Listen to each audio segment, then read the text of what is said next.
Do you remember Blaster Master for the Nintendo Entertainment System? It probably won't surprise you that the original Japanese title for this game is different, since the word for blasting things, burasuta, and mastering things, shujin, don't rhyme. Instead, it was called Chowakusei Senki Metafight, which is translated to Super Planetary War Records. Metafight. It just rolls off the tongue, man. And given the drastic name difference here, it might not come as a surprise to you that the Japanese story is completely different from the American as well. Sort of. In Metafight, the game just sort of starts, as you see this cool tank thing race off to fight bad guys, I assume. There's probably more about what's going on written in the manual. According to people who can read Japanese, the story is a lofty tale set on the planet Sophia, the Third, and involves stuff like interplanetary invasions by space warlords and the like. Star Wars stuff, you know? It's some kind of geeky space saga. Inexplicably, however, in Blaster Master, the game is simply about a boy and his frog named Fred.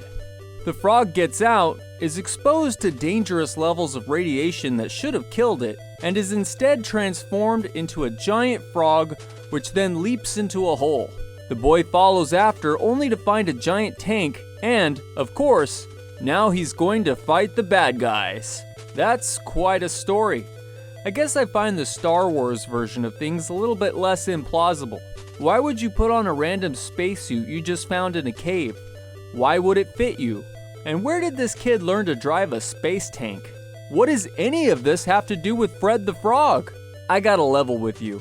I've never been the biggest fan of Blaster Master, even though IGN ranked Blaster Master at number 22 on their top 100 NES games of all time, just behind Zelda 2 and outranking SunSoft's other big NES hit, Batman, as well as Kirby's Adventure, Star Tropics, and freaking Gradius. Really? And yet I can also see why people do think this is special. It's got a hybrid playstyle that features both side-scrolling and overhead segments, tight controls, and an excellent soundtrack. And it's an early example of a more or less open-ended side-scrolling adventure game analogous to Nintendo's Metroid and the latter 2D Castlevania games. Oh man, do I have to say it? Here it comes. I'm gonna say it. He's going to say it! Brace yourselves. Here it comes! It's a Metroidvania!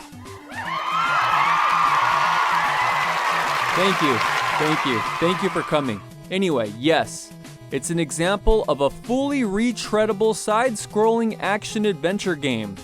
A Metroidvania, one of the most popular game genres ever.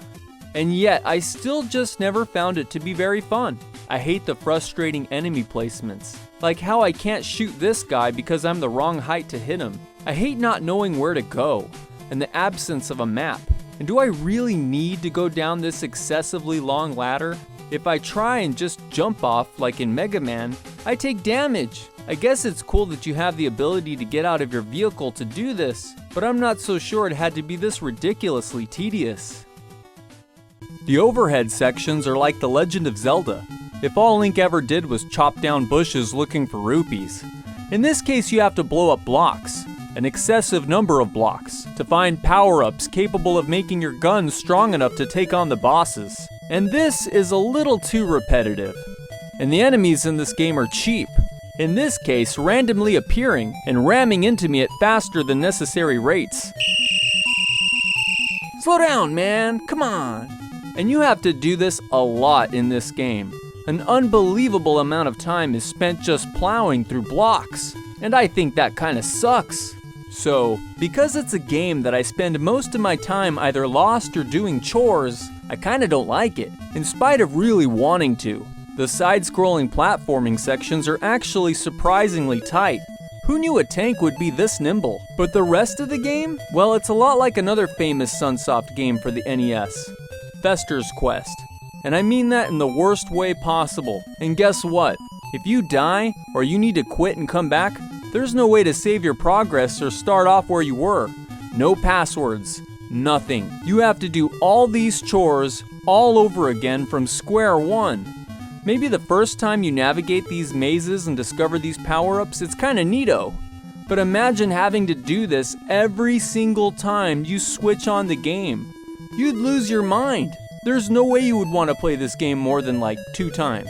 Even one of Master Blaster's main creators, Yoshiaki Iwata, would eventually reveal in an interview with Level 42 in 2011 that the original game, despite efforts to make the best game possible, didn't really sell very well in Japan, and came to be regarded as a failure by SunSoft. Shame. Only much later, to his surprise, did he find out how apeshit Americans were, because we actually like this game. Over here, it was a hit. This success in the West led various game developers to make more Blaster Master games over the years, but none of them lived up to the quality of the original. Then, in 2017, Inti Creates put out a reboot of the original NES Blaster Master game called Blaster Master Zero, though this time with an expanded storyline that tries really hard to make sense of your quest to locate Fred the Frog, greatly enhanced graphics, better controls, checkpoints, and a freaking map. Okay, now this I definitely like. It's even got a 2-player mode that lets a friend help out by shooting enemies with a cannon, represented by a crosshair that floats on top of the field of action. There he is, come on man, get him for me. I'm trying, but this thing sucks. Aw man, come on. Why do we have to use the Joy-Con controllers? It's impossible.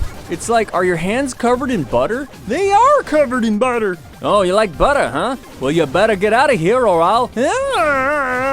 While it's true this game retains much of the same repetitive block destroying of the original, so much of what made the original frustrating has been fixed or resolved, such as the ability to continue more or less where you left off. This makes this updated version of the game much more playable. So much more playable, in fact, that the universal complaint about it is that it's too easy.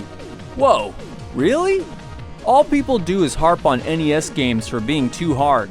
So then a developer bends over backwards to fix a game's shortcomings, update its playability, and in response, people are gonna turn on them and accuse their product of being too easy? You can't win with some people.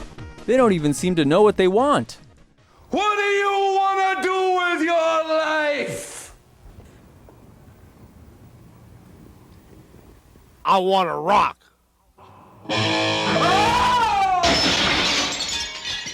I'm certainly grateful, because for the first time ever, at this point, I can confidently say that I like Blaster Master. In fact, I might even love it now thanks to the Zero series. And so do a lot of other people. And as a result, Inti Creates soon released Blaster Master Zero 2 in 2019, which is a larger adventure with new challenges and a wider array of special moves and weapons to master, including new game mechanics for a brand new space tank that can convert the kinetic energy of dropping to the ground into energy for doing other stuff. It sort of reminds me of how a hybrid car converts energy absorbed from the braking system in order to charge the car's massive battery. That's pretty neat. And it's good for the environment. Yeah. So overall, in some respects, this means that we're dealing with an even better game. Except for the fact that this game is also very long-winded in the dialogue department. Stop talking, come on! Who cares? Seriously, who plays these games for their incomprehensible storyline? I don't have time for this. I'm like 40 years old. I have 4 kids and I've got 1 foot in the grave as it is. I just want to play. Get to the game. There's no time. But there's going to be even less time now, because as of 2021, you can play Part 3 of the Blaster Master Zero saga, which allows you to place the final piece in what I am sure is a thrilling space saga about a boy named Jason, his frog named Fred, and this computerized girlfriend who spends a lot of time talking to you. I don't really know what's happening in any of these games, because I skip all of the dialogue whenever possible. Therefore, I have no idea if the story or character development is interesting or not. I just want to find the next power-up that carries me to the next area, and if I miss out on some important didactic instruction that will reveal to me how to get there, then that's my problem. I just don't care. If I get stuck, then I'm going to YouTube to watch a tutorial. I mean, the name of the game is Blaster Master, not Talkie-Walkie, so I just play, mess around, and destroy everything that gets in my way. Is this game the best one yet? Well, maybe. That depends a lot on whether or not you really like the first two Zero games, which most people seem to. But I have to admit, I find this one rather perplexing, with its new multi-dimensional mechanic and counter system. And having to deal with dimension reversals? If all of this is not necessarily more fun, it's certainly more complicated, which is kind of the opposite of what retro revival games typically go for. I mean, a big part of the appeal of playing 8 and 16-bit games in the first place is their relative simplicity. I want to be able to just pick this stuff up and play it. I don't want to get carpal tunnel trying to remember to toggle this or hold down that while I slide this over here, or constantly toggle between a large array of possible moves and weapons. My fingers are old and brittle. My memory rapidly fading. In fact, I don't even remember what I was saying at the start of this video. How much less do I want to master interdimensional travel in my 2D side-scrolling platformer? Also, I'm not sure about some of these characters. Yeah, that's not for me. I was more than happy with just chasing after Fred the Frog. I don't need this. But who am I to complain? These Inti Creates Blaster Master games are outstanding, and a shining example of the kind of games that I love to see showing up on the eShop. In fact, Inti Creates has made other fantastic old-school gems that I absolutely love, such as the amazing Bloodstained Curse of the Moon. If you're a Castlevania fan, then these games are an absolute must-play, and may even be among my favorite games of all time. Is it just me, or does Bloodstained Curse of the Moon sound like it has something to do with the female menstrual cycle?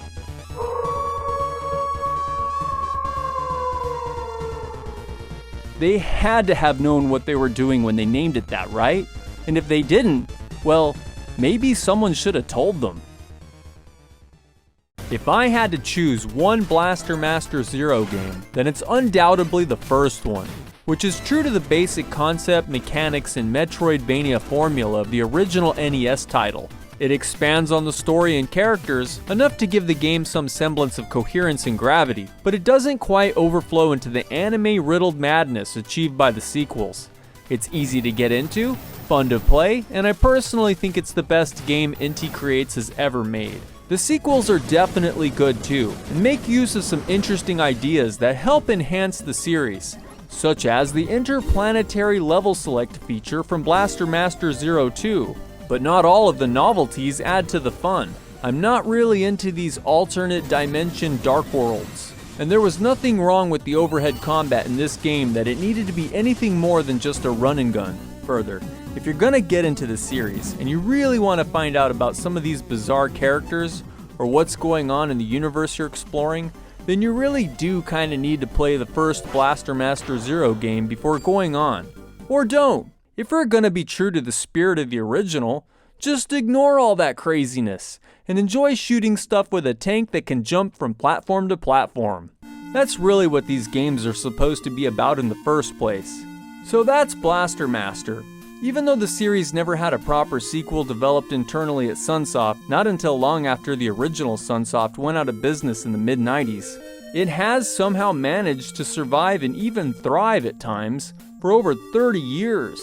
How many video game franchises outside of a Nintendo property can boast that? For retro fans, it's definitely hope for the future, because if Blaster Master can become a successful revival series in the 2020s, then what about other untapped hits from the glory days of the NES? What about an updated remake of the Guardian Legend? That game was a hybrid action game too, combining overhead action adventure with a space shooter. And you know what? I liked it a lot more than Blaster Master. A remake of that game would be freaking awesome. What's your favorite Blaster Master game? Have you played Blaster Master Zero yet? And what games from the past would you like to see get similar treatment?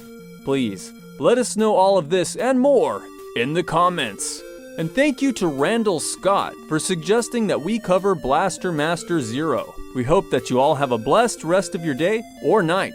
Bye-bye now.